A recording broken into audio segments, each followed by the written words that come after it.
is Africa Digest.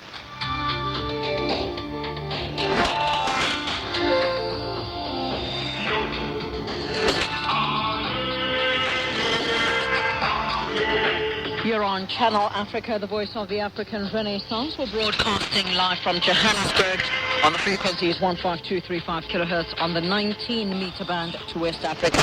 My name is kHz. I'm your host. With me is Thabiso Hoko and Kamikoza. Good evening and welcome to Africa Digest. Taking a look at our top stories this hour. Mushrooming of slums, a major headache for developing countries.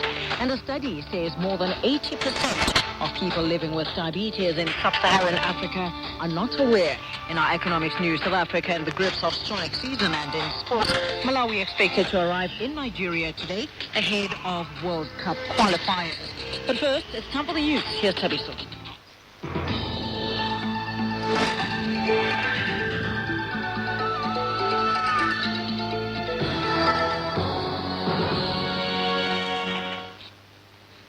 Thanks, Rupedi.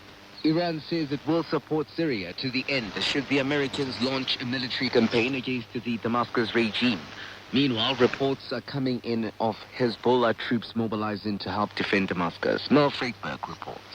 The Quds Force commander in the Iranian Revolutionary Guard, Qasem Soleimani, declared on Thursday his country's support for Syria to the end, following American threats of military action against Syria. According to him, 95% of the Syrian rebels are foreign troops. In a related development, Lebanese sources say 10,000 Hezbollah fighters are preparing for Damascus's defense in case of a U.S. strike, pending an Iranian go-ahead.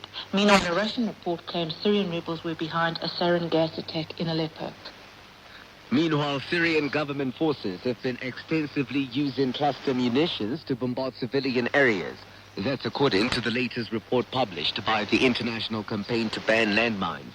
The Cluster Munitions Monitor says Syrian forces had used the cluster munitions extensively between June last year and June this year in at least 152 locations, which resulted in numerous civilian casualties. The editor of the Cluster Munition Report 2013, Mary Wareham. We have also relied on the numerous videos and other visual evidence that citizen activists have uploaded to the internet, but I cannot say with any certainty exactly where or when cluster munitions were used by the Syrian regime. We believe that the use may have decreased, but there is so much uncertainty around that. What we do know is that a large number of cluster munitions have been used. They have caused a large number of casualties. They have been used in urban areas. They have been used on schools, killed people walking down the street in their village. Tunisia's opposition has threatened to launch more mass protests to force the Islamist Ennahda party to step down. Hama Hamani, a senior leader in the secular opposition party, blames the Islamist Ennahda party heading the government coalition for the collapse of 2 weeks of mediated talks. The opposition will launch a major protest campaign from Saturday to force the government to step down.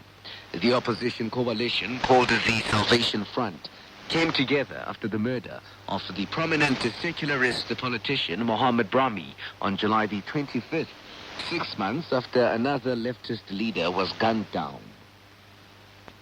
And finally, concluding this report, Kenya's parliament will today sit in a special session. Has already sat in actual fact. They've debated cancelling the membership with the International Criminal Court. The Hague motion comes just days before the ICC trial against the Deputy President William Ruto, and radio journalist Joshua Sang begins at the Hague. President Uhuru Kenyatta's trial begins in November.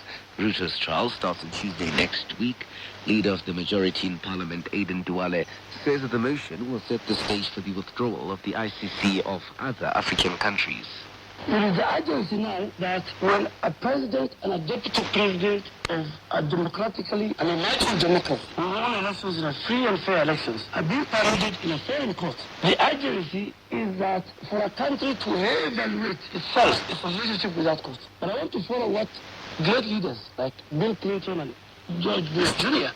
did for their people, that we should disengage our country from the ICC because of APCT.